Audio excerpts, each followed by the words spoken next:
Welcome to Morning Infusion with Dr. V, where we are intentional about connecting you with other entrepreneurs that have overcome and want to provide value to the audience.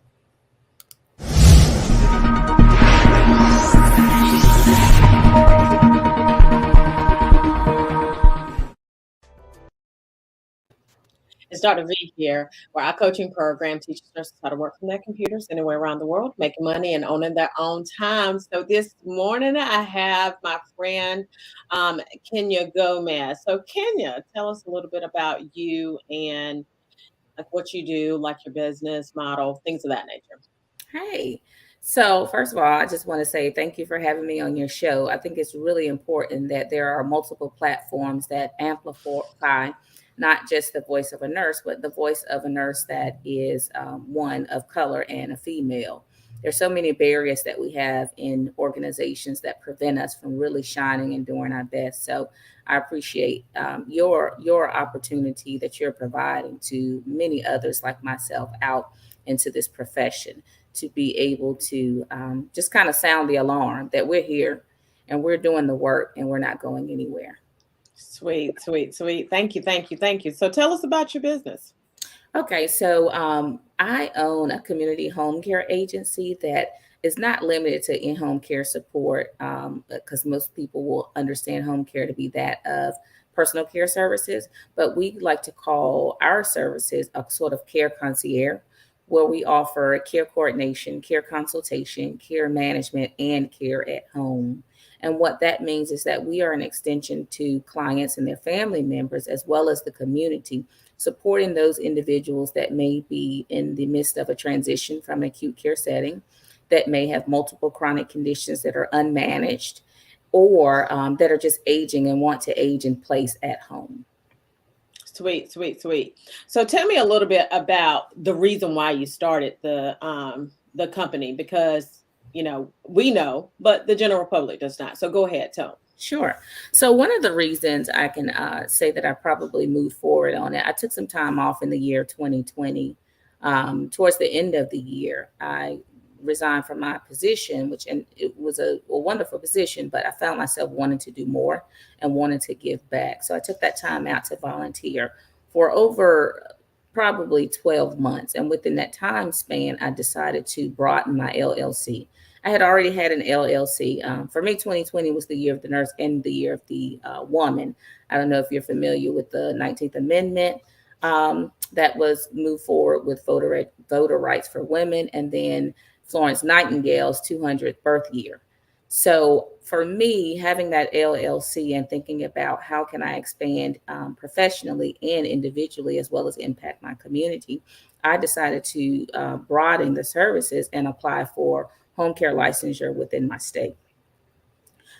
What led me to that, I would just have to say, is just the number of years that I've been in healthcare. So I've been in healthcare well over 25 years. I've been a nurse at least 17 years. And majority of that, I have spent my time within the community or within the home sector of clients that were served. So I was able to see a lot of those gaps that are within the community and within those clients that may have limited support options.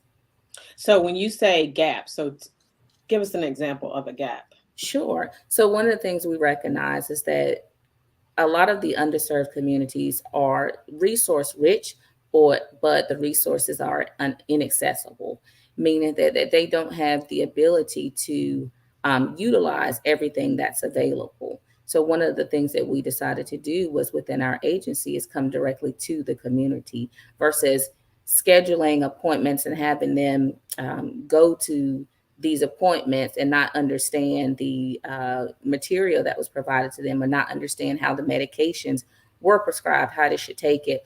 What my agency does is coordinate with the provider and the family member or patient to better understand their health conditions, how to self manage those conditions, and just kind of what next. We promote advocacy and empower the patients to be able to speak on their behalf regarding their needs and identify any areas of gap. So when you say advocacy, I want you to break that down. What does that Ooh. mean for the patient? Well, just empowering them. So, for instance, we'll have patients that may have multiple medications that they're not able to fill. One way that I have been able to partner with the provider is to say, hey, this prescription that was written for Mr. Jones is is probably going to be a difficult prescription to fill, because as we know, diabetics have oftentimes are responsible for checking their blood glucose multiple times throughout the day, and they may have an order for sliding scale insulin or sliding scale and oral, or a dose of a scheduled insulin multiple times throughout the day. And if Mr. Jones is working 12-hour shifts, I just don't think that it'll be feasible. So maybe let's look at a better way to prescribe a medication that is more manageable, that he can be um, able to adhere to. I think that that is very important. What you just said is hyper important, because I remember, having times when patients would come in and they would have side effects to blood pressure medication, for example, right? And I would say, I know that, so they would completely stop taking the blood pressure medications, come in, and they would have had a TIA, which is a transient ischemic attack. They would come in, which is like a mini, quote unquote, mini stroke. And then they would come in and they were, and I said, what, they weren't taking their medications. I said, why don't you take your medications? And they said, well, because of the side effects of the medications. Because as we know, like we have this one blood pressure medication that has a side effect, like it is non-labeled use for children with ADHD. So if you're here and you're able to function here, and then they give you this medication and it brings you down and you're not able to fulfill the duties of your family, obviously you're not going to take that medication, right? Absolutely. And Absolutely. so having that is very key and important when it comes to taking care of the patient, and helping them to understand that just because the doctor says it, because that is probably one of my biggest pet peeves, is just because the doctor said that it was okay to take that doesn't mean that that's what you need to take. That's the final resolution. Right. That we need to really be proactive. Now, do you teach when you're like, whenever you're advocating for the patient, like, so do you like do a round table about, obviously non, like more holistic forms of healthcare? Not necessarily holistic. I think of it more as an interdisciplinary approach, where I will look at first of all, I need to get a consent to get the last medical record, or AVS. We go through medications that was either began or stopped, depending on that last visit, and then what are maintenance medications, and just trying to break down and understand what are the dynamics of all these medications. And what I've noticed is the communication gap isn't always with the patient and the provider, it's with providers amongst each other. So you may go to the ED, of course, and be prescribed a new Mm. medication, and then when your pharmacy doesn't know that this other medication that was a maintenance med provided by your PCP, the ED doctor had written it to be stopped, discontinued. So then you have the pharmacy refilling a maintenance medication that the ED provider discontinued, and then a new medication was prescribed. So what I'm seeing often in the community aren't necessarily gaps with adherence and compliance on the client's part. I'm seeing the gaps within the healthcare system. So those are the avenues that I feel like I am strongest in advocating, because I am able to go to the provider and say, hey, he was seen in the ED on this day. They stopped they discontinued this medication. However, the pharmacy is still filling it. Can we get a follow-up appointment with you within 2 days? You know what? I love that, because what happens is, and of course, we're supposed to have, evidence-based practice is saying that, the patient should have a follow-up appointment within 7 to 10 days. And when that happens, then it's shown that the patient decreases the chances of readmission. Correct. And of course, readmission just means that the patient is, still sick, right? Still sick. And I've heard patients say to me plenty of times, I'm not taking that medication. I'm not going to the pharmacy and filling that medication, because what's going to happen is I'm going to go to my physician and he's going to change that medication. And then I've already paid for that medication. Right. And it's just a whole big, shift when it comes to the patient. So what you are doing is amazing, amazing. Now, what is one of the things that, so as it relates to the patient, when the patient goes home, so what are your first steps whenever the patient, like, how do you connect with the patient? So I don't see everyone. My agency really is referral based from a provider, a community agency, or a family member or patient. Most of the referrals that I have been managing lately are from family members. So they may have heard about our agency through another friend or a provider, and they will call and say, hey, my mom is getting ready to get discharged from the hospital. I don't know what to do. I live in another state, or I live here, but I work full time. Can you help me coordinate that transition or that transfer home? And that's when we begin there. The legwork starts prior to discharge from the hospital. Sweet, sweet. Now, when you transition into business, tell me some of the challenges as it relates to transitioning into business. I would say for me individually, my biggest challenge was the fact that my gift and strength is in organization and structure, but it's also my curse because I spend a lot more time trying to perfect and fine tune the processes, the standard operations, ensuring that I'm compliant both across federal and state guidelines and rules and regulations. And so the largest transition is just not having support when you go independent as an entrepreneur. Identifying those support systems can be a challenge because, as you know, healthcare in itself is one of the greatest challenges I think we have as far as industries in this country, because there's a lot of work being put into eliminating and reducing barriers, but then there are very limited resources that are funded to assist in that elimination of those barriers. What I recognize is that there are three major home healthcare trends that are up and coming and that are probably going to boom over the years. One is telemedicine. As we all see, the pandemic really rushed us into that. Aging in place at home, because you're going to have fewer seniors that are wanting to go into a facility due to several factors, and then the new hospital at home. Mm. So we are in a sweet spot as far as entrepreneurs or nurses that want to go into business and be able to kind of write their own rules, so to speak, work on their own time, and show up for your patients and for your community and within your profession. So I want you to explain telemedicine. I want to break down each one of those. Telemedicine. So Woo! tell us about telemedicine, because some people don't understand telemedicine. So to the common person, not common person, the lay person, right? Yeah. The lay person who does not work in healthcare, explain telemedicine to them. So telemedicine is just what we're doing now. We're having a virtual interview. We're having a virtual conversation. This is an opportunity where you and your provider will not have that hands-on approach. Your provider won't do a physical assessment touching all of those areas, but they will be able to complete that interview and assessment virtually. You can communicate with your provider in real time. You can set up appointments with availability. And often there are a lot more televisit spots available than in-person appointments. Now, As that well, is sorry, there's one other thing I think about. When I think about telemedicine, I also think about my CHF patients, those individuals with congestive heart failure. They may have oxygen at home or monitor or several mechanisms that will transmit information into the clinical practice in real time so that staff are able to monitor the condition and see, hey, Mr. Jones, I noticed that your oxygen levels have dropped. What's going on? Have you weighed yourself today? I love it. I love it. Now, aging at home, explain that.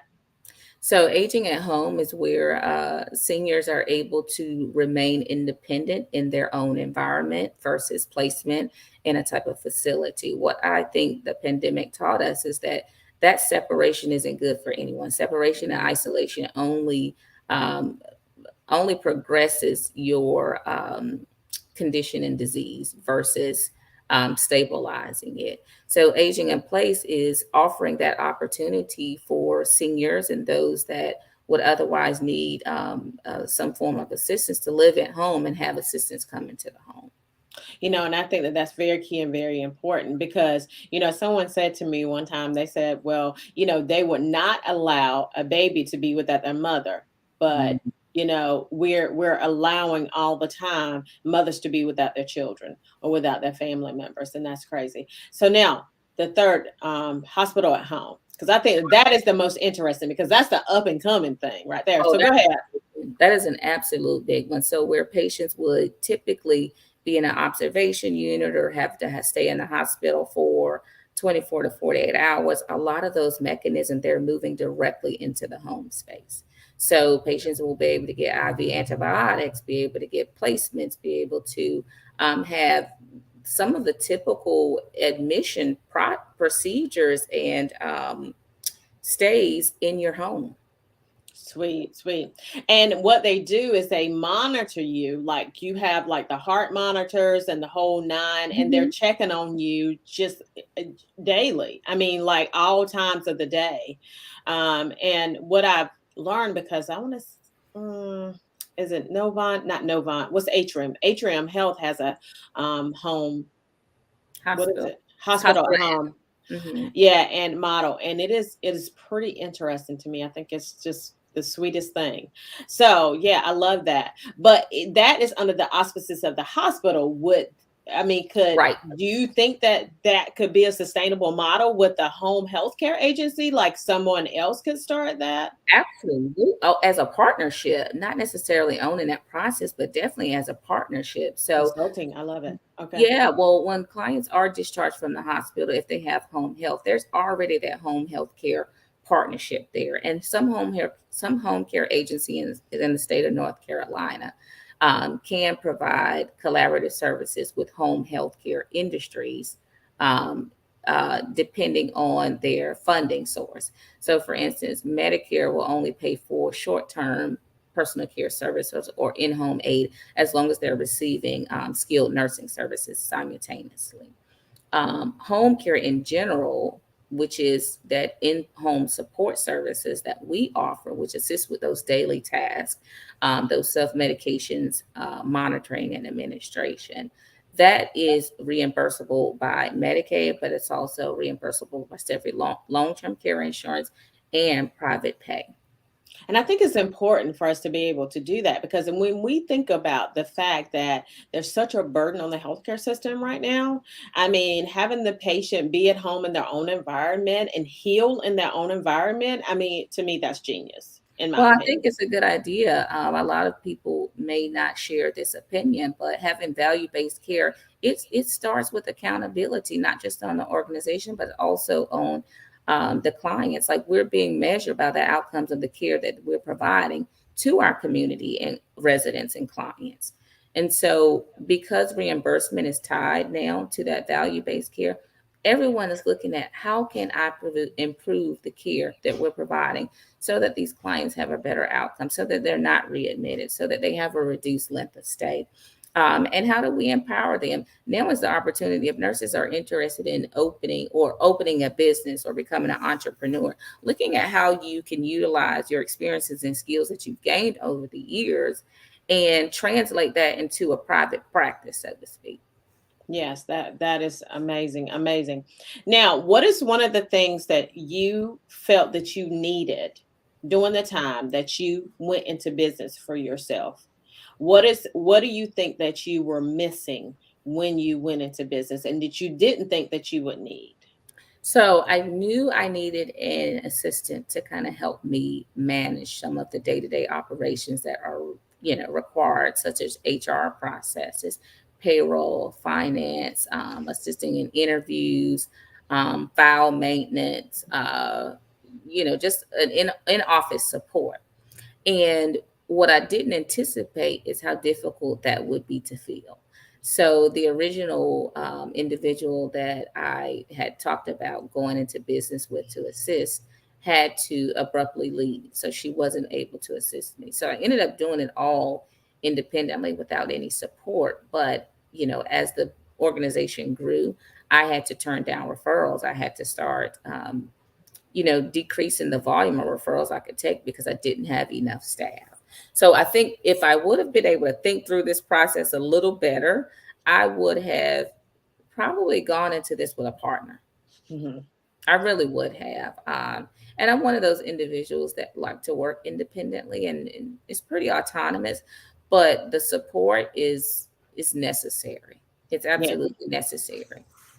Because people say it all the time, like, they want to build $1 million business, but you can't build $1 million business by yourself. No, you you can't. have to have you have to have some type of support. Now, you and a good VA can. Now, y'all can build $1 million business, but you really, really need to have that good support in order to be able to do that. So what are some other things that you found out when you went into business for And yourself? you know what I realize a good thing is going into business isn't as expensive as people think. You don't have to have a loan. You just have to, budget well. I've Mhm. never been a big spender. I've always been pretty tight with my dollars, and every dollar has a name on it, so it's always a sign. And so having that cushion to really be able to put into my business, I think was one of the best assets that I could have, so that I didn't go into debt. It didn't cause me to lose anything as far as financial stability on the home front. And I think that that's very key, because when, we talk about this all the time. When I pay tithes first, and then the Yeah. second thing I pay is myself, and then everybody else, they just kind of get what they get, right? And so, I mean, that's kind of what it is. And so, understanding that you want to have an automatic process. So I have an automatic process of where my money comes into the bank. Once it gets into the bank, it automatically is transferred to this account, because you won't do it. If you have to go in there and you have to do it every 2 weeks, it's not an automatic process. So you want to do that. And one of the things that I did as well was I made sure that I could not see any of that money. Like, it's not like I can't go and just transfer it from one account to the other, because then I would, or I have it in an account where I can't transfer it, right? And it's quote unquote the holiday account, but that is funding my business account. That's what that is. Yeah, I mean, and you're working now. Make your money work for you. I see a lot of individuals, not just in our profession, but in general, that are working and have no savings, and just spending. I, I don't know why. For me, I just can't understand it. I'll spend it on what I think is valuable and important, but also what's going to give me a return. Anything that I'm spending money on, you best believe I'm going to think about what is my return on investment? How long can I utilize this? What is it going to bring aside from joy and pleasure initially? What other things will it last? I love it. I love it, because it's very clear that we don't need to spend our money on frivolous things. And and I say this all the time. I do have an MK pocketbook, but I don't have 12,000 of them. I have Right. a few, right? And but at the same time, I'm always thinking about how can I need to send this money out so it can make money for me, so that when it comes back, it has money, it has other money attached to it. It is key. It is key. And Rich Dad Poor Dad really changed my life as it relates to that, because it taught me that there's assets and there's liabilities. And so, like, when I was talking to my husband, we consider buying a car. I said, how can this car make money for us? Period. That's all I want to know, right? Because we have cars now, and so people think that debt, just because they have it as an asset, like, we don't have any debt on our cars, right? That's not an asset. An It's not. asset is not an asset until it is making you money, period. And so understanding that is very key in where you are, because the car costs me money. I got to buy tires for the car. I've got to Right. buy, And I've got to gas. exact gas for the car. That's costing me money. That's not an asset. That's a liability. So understanding the asset portion of it is great. So tell us one last thing, and then we'll wrap up. Is the key thing that you found out that you needed? Um, Aside from the support, for me, the spiritual component of what I do also is very important to how I move and how I operate. So having dedicated time for whether that's meditation or prayer for your spiritual renewal on a daily basis, even if that's 5 minutes. I find myself, for me, it's the bathroom. So I'll go into the bathroom and just sit in there. And if I'm not doing anything else but just saying thank you for the day. Thank you for the Mhm. 24 hours that you're already provided. Thank you for the opportunities that I'm going to have today to be able to serve and serve with others. And thank you for just allowing me to have another day to move forward and serve. I love it. I love it. And it is important because business is 80% psychology and 20% skill set. And the reality is that I need that spiritual component. I don't know about it, but I'm assuming that everybody else does need that spiritual component. You have to put the armor on yourself, just like whenever you're going out and you're taking care of your patients, and you have to have that spiritual component in order to not think that that same thing is going to happen to you, to just really be able to not empathetically take on that burden of that patient. That is huge. Absolutely. But business is the same way because it has its ups, it has its downs, and you got to flow through it all. The key is consistency. Consistency separates one hit wonders from all time greats. The more consistent you are, the better you will be, and the more that your business will thrive. So thank you, Kenya, for Can I say one joining. other thing? I don't Yes, accept every referral. I think it's important to, you don't have to accept every referral that comes to you when you go into business. You don't have to partner with everyone that reaches out to you for a partnership. That's the other thing that the spiritual component provides. It provides me the opportunity to think about how I can utilize discernment on those relationships and those collaborations and those referrals. I will not take everyone. I will do a thorough review of the chart. I'll meet with the family because I need to know how bought into this are you, because the work is ultimately going to be on the patient.